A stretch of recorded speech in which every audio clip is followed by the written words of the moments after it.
You are now tuned into 2111 Radio Show, hosted by our program director, Derrick Scott.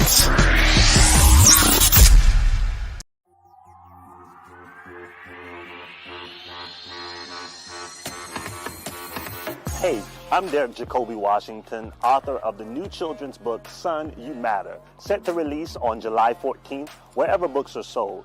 The book is essentially about a 7-year-old boy who idolizes his father and loves ice cream, like so many of our kids do. Well, what seems to be a typical day takes a drastic change when 7-year-old Ahmad and his father are stopped by a police officer for no apparent reason. The book tackles the myriad of emotions that Black and brown men and their children have to face when these types of things happen, and further sheds light to the inequalities of policing within communities of color. Hi, my name is Derrick Jacoby Washington, author of the new book, A Special Little Girl. At around age 4, my niece was diagnosed with Autism Spectrum Disorder, a developmental disability caused by differences in the brain. Since then, I've watched her navigate through life as best as she could with joy and oh so much love and laughter. This little girl is absolutely amazing. She's 10 now, and on a recent trip home to visit, I attended a gymnastics class with her in which I witnessed the instructor award every student in the class for doing a great job except my niece. While my niece may have needed a few extra instructions, she was still able to complete every challenge given to her. And so as you can imagine, this broke my heart. However, what really hurt was when we returned home, my niece, unable to articulate her emotions verbally, began to replay a cartoon that summed up how she felt. The cartoon essentially described how bad it felt to be left out because you're different.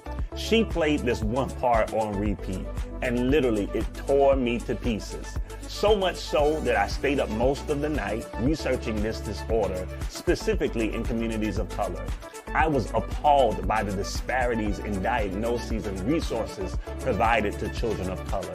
However, in that moment, I wanted to write an affirmation to my niece, to encourage, to uplift, and to acknowledge my family's love for her.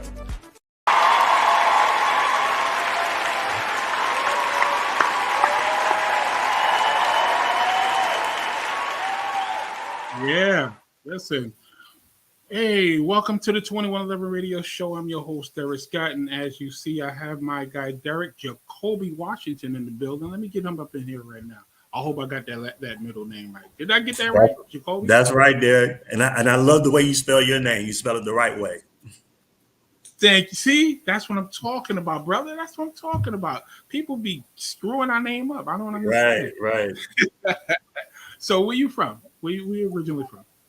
So I'm originally from Gainesville, Florida, but live in the DC area now. Oh, okay. All right. I'm in Orlando right now. So that's crazy. Okay. So I'm right up the road. Yeah. Gainesville is right up the road. So before we get started with the book, I want to get a little backstory on you. So tell me, before being an author, you was an advocate. You've been an advocate for youth advocate. So talk to me about that situation and how did you get into that? Yeah, so like I said, originally from Gainesville, Florida, moved to the DC area to attend graduate school at Howard University, and ended up getting a degree in social work and working in social work and human services in the DC area. And so typically I've worked with individuals that come from, I like to say, historically forgotten backgrounds. So they could be underemployed, unemployed, come from impoverished neighborhoods, high crime, you name it. I've worked with individuals that come from those backgrounds and really have been working with them to advocate for equitable resources, equitable services and support. Have done a number of different initiatives around workforce development and ensuring that folks that come from those areas have the same opportunities as everyone else. So yeah, that's really been my history. I've on the other side, I've been a pastor and worked really heavily in youth ministry, and so I think that that's where the advocacy piece comes from, and really working with young people to develop social skills and really become their best self. Well, let me give you one more. Okay. Listen. So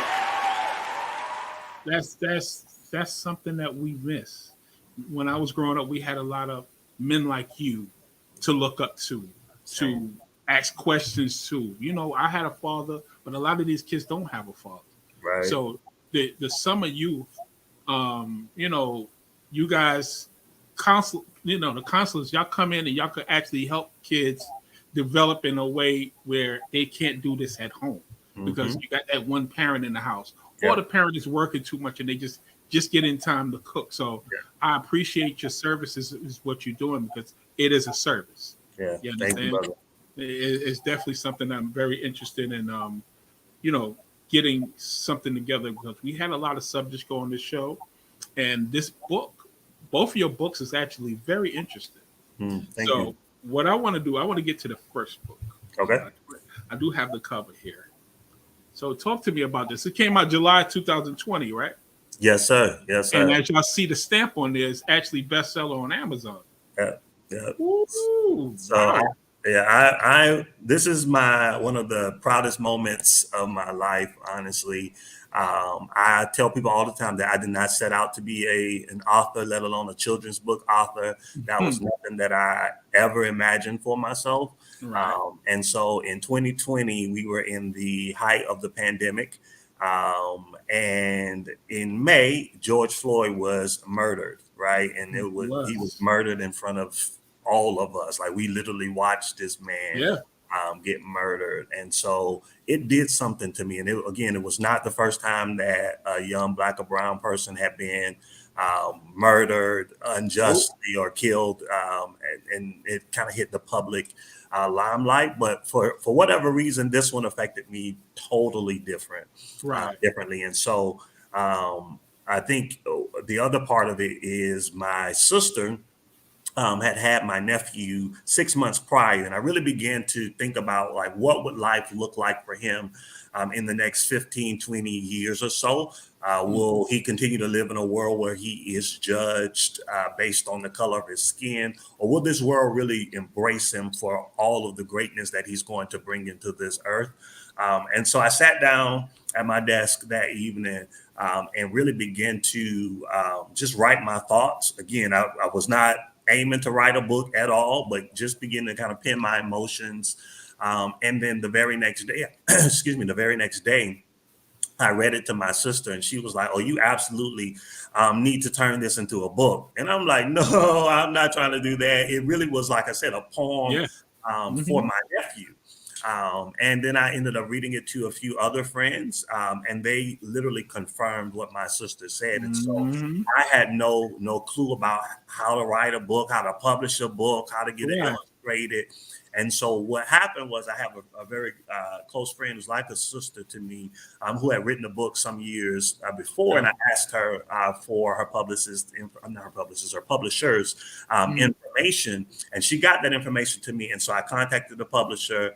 I put a post on, I think, like Facebook, asking if there were any Black illustrators out there, not having any network or any idea around how to do this, how to release this book, and got in contact with an amazing illustrator who actually illustrated both of my books. She's out of Charlotte, India, Shanae Simpson. And so she illustrated my book. And so I tell people all the time that, again, I don't have the traditional publisher's journey. My book was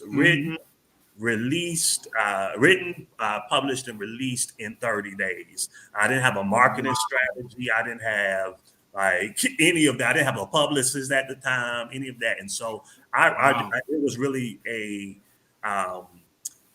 it was really like just an outpouring of my heart around just this subject.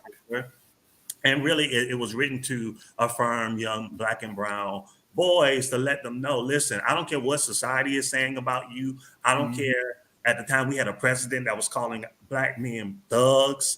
Yes, I don't care what that president is saying about you. You need to understand that you are worthy. You matter. You are loved. You are valued. And so I really wanted to write this affirmation to young black and brown boys to let them know that. And so, like I said, the book was released in 30 days. Attorney Ben Crump, who was the attorney for the Floyd family, he caught the book and he pushed it out through his social media.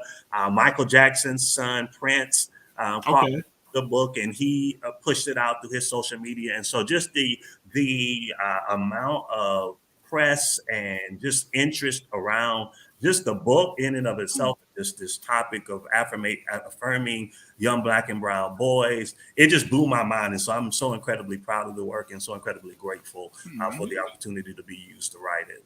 Oh, no doubt. Let me tell you something.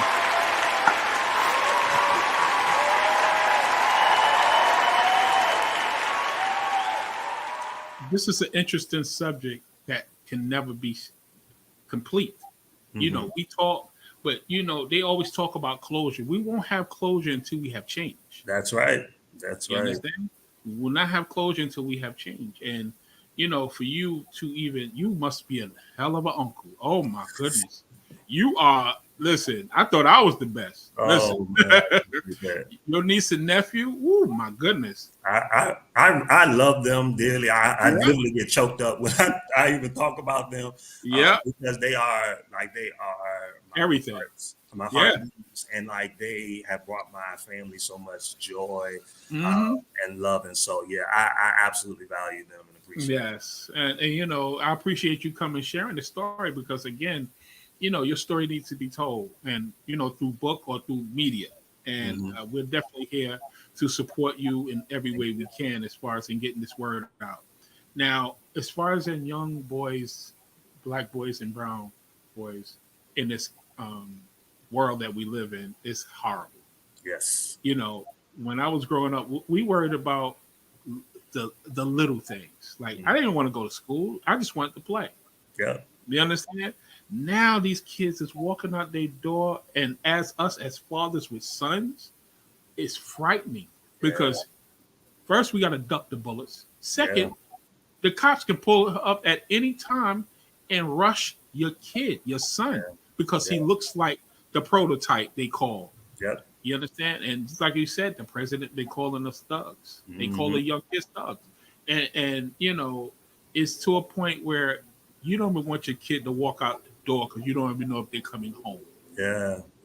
You know, so I applaud you on writing this book and letting him know that he is worth. You know, he matters. We all matter. You understand? And I'm not going to talk about that Black Lives Matter because that's a different subject. We're not going to talk about that. Right. You understand? Because we already know what that is. Right. But he matters. Every young black and brown kid, they matter. And the more people like you and us and everyone that's really supporting our kids, nephews, nieces too, because at the end of the day, they can walk out the door and they slamming these little girls on the floor as well. That's right. Yeah. And go ahead. Talk. No, I was just going to say, I think it's just important, though, that we really control the narrative. Like I said, we have so many people trying to tell us who we are and who we are supposed to be. And so I think that we take control from the media. We take that control back from society, people that don't look like us, but take our ideas and our concepts and try to take them as their own.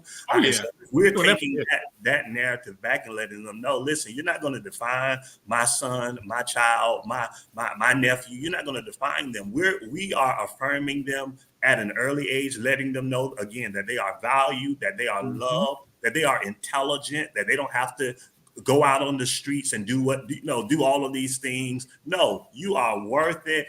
And you matter, not just you, but your life has value. Your life matters. And so I think that the earlier we begin to share that message with our children, it almost becomes indoctrinated within them, that they begin to see themselves differently. I don't care again what media and society is saying. Is like, no, I've heard from an early age that my life is worth it, that my life has value, that I have substance, that I am intelligent, and that, you know, the more that stuff is, that message is again indoctrinated within them, then you see that they begin to deviate from the foolishness. They begin to stray away from the stuff that has no substance, the stuff that can deter them, that can distract them. And they understand their worth. And so I think it is important in writing a children's book. It is important to share these types of affirmations and messages with our children, because they get it. They know, they see all the stuff that's happening. They watch TV. They know like what people are saying about them. And so why not encourage them? Why not motivate them? Why not let them know again that their life matters?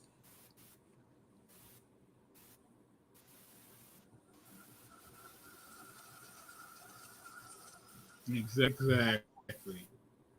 So,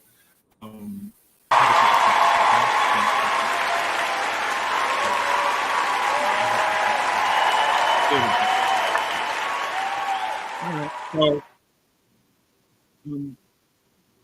like I said, I'm happy. You can hear me? Yes. Hey. You can hear me? Okay. We're having a little technical difficulty, so things is screwing up. You know, when you're doing something good, you know, the devil always try to stop you. I think that's what that is. Anyway, you know what I'm saying?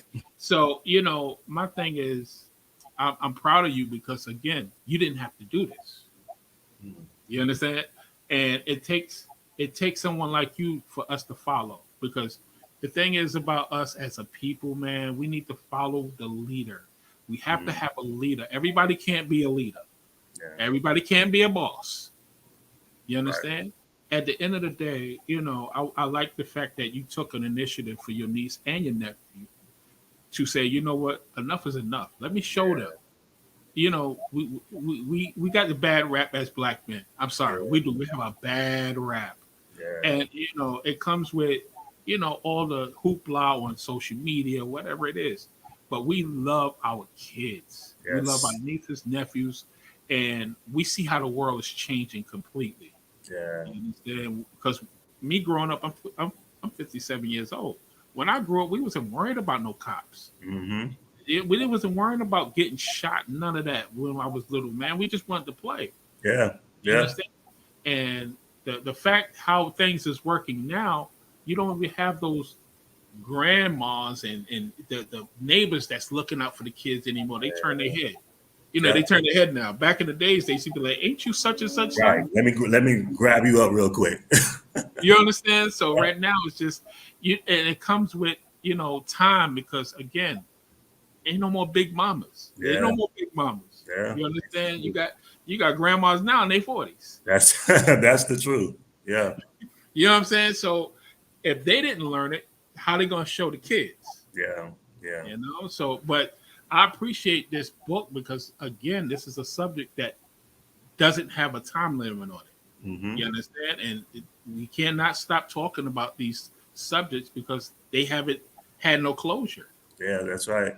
And you know, the book really centers around, I'm glad you talked about Black men and how we love our children and our families. Mm-hmm. But the book really centers around this father and son relationship. And you don't see that oftentimes. Like you see maybe the mother, and Lord knows I love my mom. I grew up in a single family household. And so I tell this story all the time that my mom literally saved my life. If it had not been for her really advocating for me, then I couldn't tell you. I don't even want to think about where my life could have been.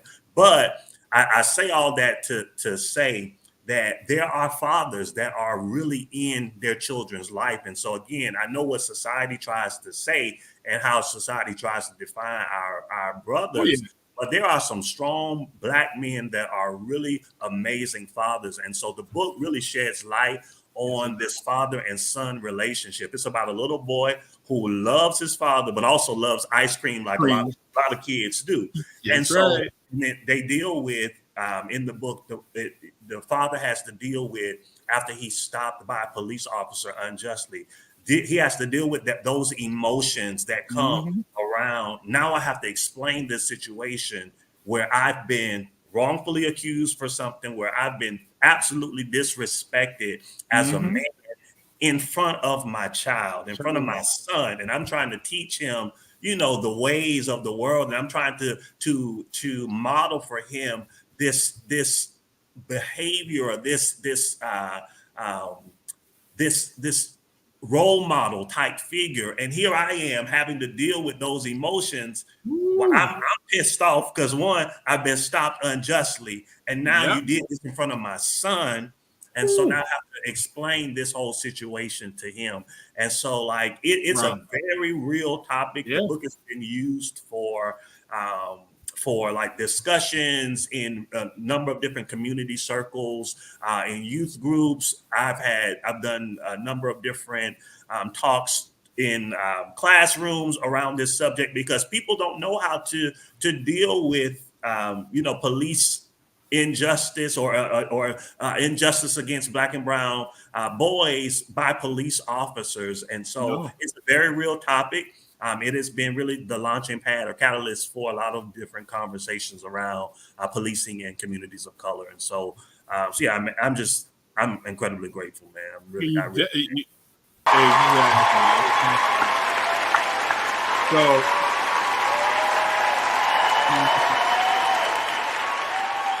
When you talk about, so you say you're a pastor? Yes, I pastored for about four and a half years, almost 5 years, and then I did some youth pastoring for a bit. I'm not currently pastoring. I serve in my local ministry though as one of the elders. Okay, there you go. Yeah, nothing wrong with that. Listen, at this point, we need every part of that. Absolutely. You understand what I'm saying? You're doing multiple things, and that's a good thing. You know, and just because you're not doing one thing, you're still doing it. It's just in another setting. Absolutely. It's all good. You're serving God in a lot of ways. Yes. In a lot of ways. For your niece and nephew, you're definitely doing your thing. Absolutely. And speaking of your niece, now what is her name again? Her name is Zyion. What is her name? It's Zyion. Zyion. Yes. Now, okay. So this is a special little girl. We're going to get into this book right now because, again, earlier it's something on there. I was trying to get it up here. I actually read the whole book. It was like a audio where someone actually read the book, and it's like a poem. Mm-hmm. It's like a poem. It's a beautiful book. Like, thank you. I'm sitting there like I was fascinated. Like, wait a minute. It sounds like she's just talking. Yeah. It's like her actually explaining that my mother said I'm special and this, that, and the third. Wow. So talk to me about the story about how she was in this class and what cartoon this was that she actually was looking at. So I don't remember the cartoon. People ask me that. I need to ask. Probably was like Bubble Guppies or something like that. But because that's what she typically watches. So my niece, she's my first. I guess my first niece, and so her and my nephew, they're siblings, and so my sister both. And so my niece is now 11 years old, and I went home to visit my family. Maybe in October, about a year and a half ago, I went home to visit them in Gainesville, which is not abnormal, and attended a gymnastics class with my niece. And at the class, I literally observed the instructor at the end of that class award every student with an award except my niece. Now, I tell people I'm a real uncle, and so like you're not about to do that in front of my niece. Now my niece is autistic. She was diagnosed with autism at the age of 4. Okay, and so she's not. She's advanced tremendously over the years, and so I'm so grateful for her progress.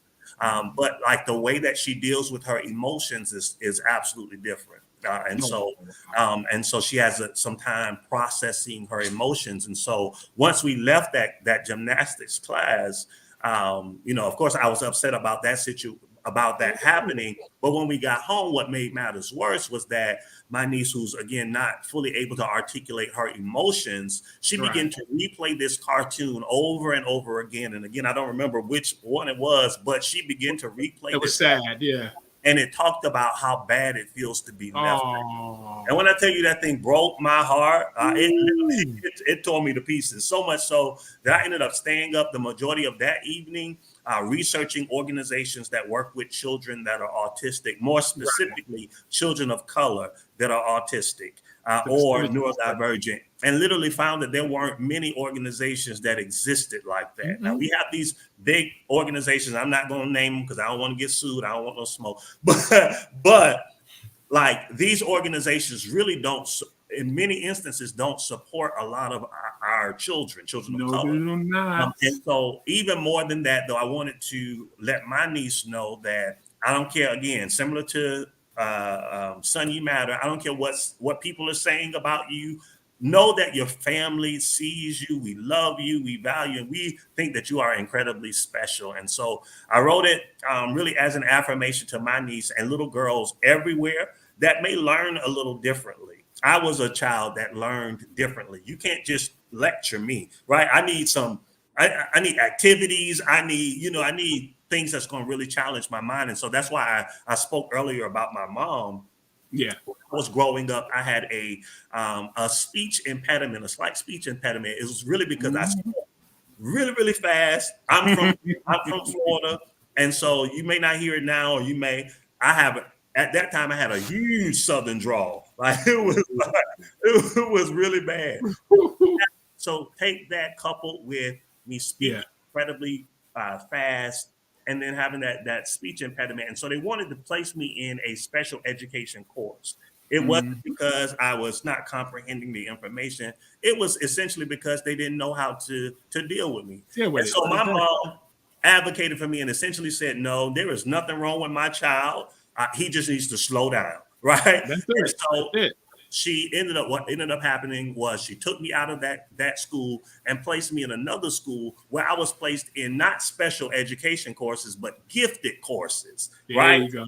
And we're in those classes up until I graduated from high school. And so I mentioned all of that to say that, it is important for our families to really like embrace our children and really, again, affirm them and advocate for them. Like if we had not affirmed my nephew or my niece, especially in that moment, who knows like how that could have really affected her. Now she sees herself in billboards in Times Square. She sees herself in news broadcasts because of this special little girl. Yes. She is incredibly special. Again, she's brought so much love and just joy to my family. And so there was no way that I was just going to let this moment affect her. There was no way I was going to let these people talk about my niece and not recognize the greatness that she has. So I had to write this book really to affirm her. I know.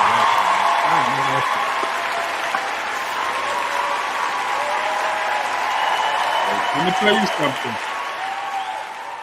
The reason this story resonates with me is because, like I said, I'm 57. They had nothing in school for me, so they put me in special classes. So I didn't even hear of this spectrum ever until my nephew had it. And what happened? He was going through these little tests. They was taking him out of class and showing him different things. And I'm sitting there, and I'm remembering from when I was little. Wait a minute, that's the same thing they was doing with me. Unbelievable. Had me in speech class. I'm sitting there and I'm looking at what he's going through, and I'm like, oh snap. I was the same. And what happens is I start mimicking people. This is how I was able to speak like I was supposed to speak, because I didn't talk until I was like 5. You understand? And everybody was surprised, like, what the hell? But as you see, I can articulate because when I was younger, I was mimicking people. And how they was talking. So I mimicked them, and then I start learning words and how they did in school. I used to read a story, but they put all the words in a row like this. So each word was in a row. So I had to read all the way down. And they said, okay, now read the story. And I read the story. And these things, they was not, what's going on now. They just pushing kids through school. That's it. Yeah. They're pushing them through school. And it's sad because your niece, like you said, she's a special young lady. Mm-hmm. You understand? And at the end of the day, she has a great uncle, yo. Okay. And it takes a village, but she has somebody on her side, and we have to applaud you because again, this is not your daughter, this is your niece. Yeah.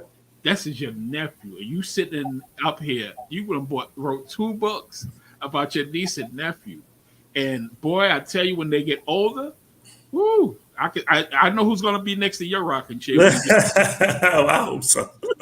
They're gonna be right next to you, like, oh, we got you. You understand? So yeah, I hope so.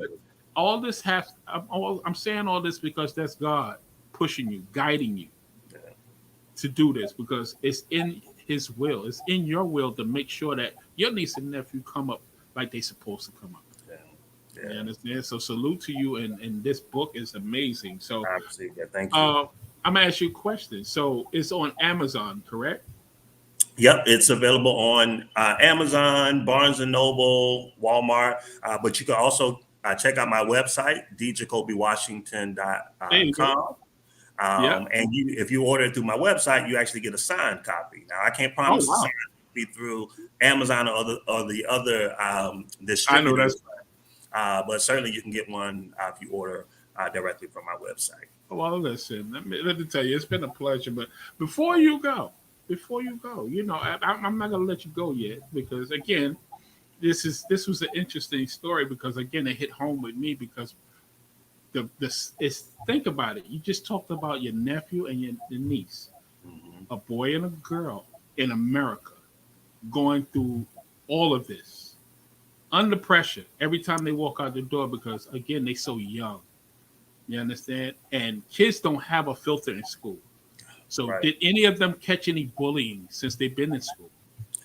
My niece or my nephew? So they have not that I know of.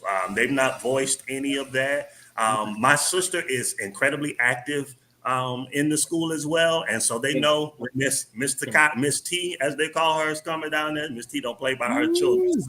So I don't think that they mess with her. Now, I am concerned because my niece is getting older. She'll be 12 actually in a couple of weeks. And so we're having to, have some different types of discussions with her. She's not really a little girl anymore. Like she's growing up.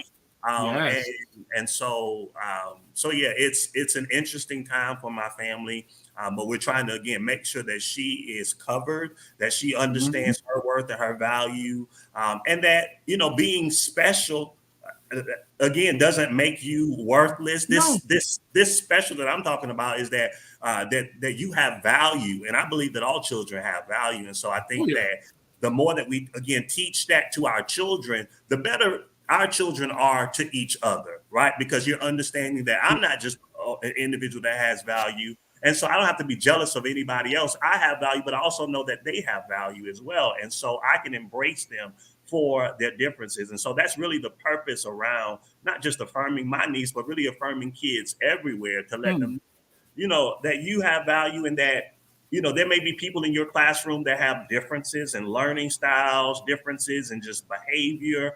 And it's not for you to bully them. It's not for you to pick at them or tease them or what have you. It's really for you to embrace them. And so the book kind of tackles that as well. And so, but we're starting to have some different conversations with my niece. My nephew's still young. Oh, yeah, definitely. He just turned 4. But okay, so he got a little time, but it's time for her. Yeah. So, it's going to work out because, again, with the support that she has, she's covered at the end of the day. You understand? So, do you have any book signings coming up or anything like that? So we'll be doing a book tour that launches. It's actually a virtual tour that launches next month, December 18th, which is my birthday. Happy birthday! All right, launching then. Thank you. I don't have any in-person signings coming up, at least this year. We have some stuff in the works for early next year. I do want to highlight, though, that as a result of writing my book, A Special Little Girl, I mentioned that there weren't a lot of organizations that focused on working with children of color. And so Yes. I'm a firm believer if the space is not created, why not create it? And so that's exactly what I did. I launched Friends of Zyion, which is a nonprofit organization. It is a legit 501c3 organization, national nonprofit that supports children of color and their families that have been diagnosed with autism or other neurodivergent disorders. And so the organization is meant to really be a resource for families that have been affected by autism. So we're working to connect families with support around IEP, understanding an IEP. My thing, don't run. If your child is getting an IEP diagnosis, don't run from that, because that could absolutely be some support for you and your family. But we're teaching you how to really advocate for your child, because we know that all schools are not the same. All schools don't have the same resources or support systems in place. And so we're really equipping parents to with the tools that they need to advocate for their child and ensure that their child has the support and services that they need. So everything from IEP support to, again, having some of these conversations around growing up, or your child growing up on the spectrum. Sex trafficking, believe it or not, is really big with children that are on the spectrum, because they're, especially those that are not verbal. And so we're doing workshops around that, employment workshops. A lot of these families and parents that don't have the support have had to quit their jobs because child care facilities don't embrace their children or don't accept them. And so the families don't have the support system in place where they can go and work and leave their children with family members. And so we're helping parents and caretakers develop skills through a partnership that we have with another nonprofit, develop these skills where they can move into more remote type roles. And so it's just tons of amazing things that we're doing with Friends of Zyion. We launched officially in May of this year. And so we've kind of hit the ground running. If you want to know more information about Friends of Zyion, certainly check us out at Friends of Zyion. Zyion is spelled Zyion. So friendsofzyion.org for more information on how you can get involved with our organization. I know that's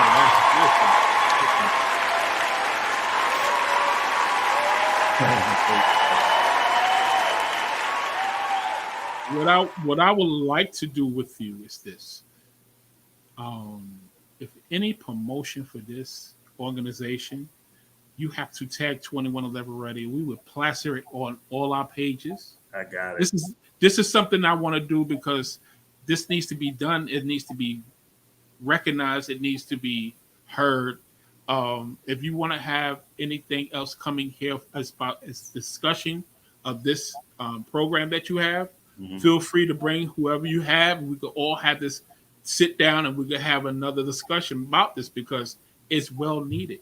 There are people out here, like you just said, are having to quit because the facilities can't take care of these special kids. And that's what they are. They special. All they need is some attention and some patience. That's right. You understand? IEP basically says, okay, you know what? Just slow it down. Let's slow it down. Give them enough time to finish, and they finish. There's a lot of kids out here that they just push in a regular class, and they just sitting there looking like, I don't understand what's going on. And I've been there, so I understand. So yes, definitely tag us. Make sure you follow us. I'll get everyone. Y'all need to follow this young man right now. I think I have your I think I have your Instagram right here. It's right there at the bottom. Right? I am that's him. Listen, follow him, man. And I want to know more about this organization and how we can help in any way we can, because this is something that's big and it needs to be done. Thank you. Definitely needs to be done. Salute, brother. I appreciate you coming to my show today. Appreciate the opportunity. Yeah, listen, I appreciate David Robinson. That's my guy. You know, hit us up. Soon as I read what this was about, I hit him up and said, we get him on next week. Wow. Like that's a done deal. We could definitely do that, because these are things that we like to talk about. And matter of fact, I have a podcast that I've started. So I'm gonna get your information behind the scenes where they don't know, and we can have a roundtable discussion about all of this. I love that. I love that. You understand? It'll be live just like this on this station and on this page, streaming on YouTube, Facebook, and Twitter like right now. And we're gonna sit down and try to come up with some solutions. Yeah. My goodness. That I think that part is key. Like you said, we it was I can't remember the exact wording, but you talked about like the thing won't change until there's change, right? Yes. Like I think it's so important that we begin to dialogue around like what are practical solutions that we can implement right now that will evoke change in this world, in society. So I'm down for it, brother. I really appreciate the opportunity. This has been a great experience. So I'd love to stay plugged in. And your name Derrick, and you spell it right. And I spell it the right way. Yeah. I got another Derrick in here. I see. He spells it the right way as well. Actor, my man is an actor now. So so listen, it's been a pleasure. What I'm gonna do, we're gonna sign out, but we're gonna talk behind the scenes, and you can give me some more information about your nonprofit. And but you definitely coming back. I have to talk to your my man David to have you come back with more people so we can really get the discussion and try to come up with some solutions, because we could talk all day until we blue in the face, but we don't have at least one solution to a problem. It'll be a waste. So we're definitely gonna get this discussion going. But I appreciate you. I appreciate everybody else. It's actually 104 people on Facebook right now. Oh wow! So that's a good it's a good look right now. You definitely, people is in here appreciating your story, because you're an uncle. You still not getting. I don't think people realizing this. This is not his kids. He's his niece and nephew. Yeah, you understand? And I love my niece and nephew. Don't get into it. I got a lot of them, but for you to take an initiative and say, you know what, this is what I'm gonna do for my niece and nephew. I'm gonna make sure they feel worthy, that they're worth. They have to value their worth, because no one else is. No one else is. You have to instill that in them. You have to, because outside, when you get outside, nobody cares. Nobody cares. So I appreciate you coming to the show today, man. For real, you got me. You got me up here going crazy. Like, oh shit, we definitely gotta get. We definitely. But everybody, thanks. 105 people now. Listen, it's been good. So that's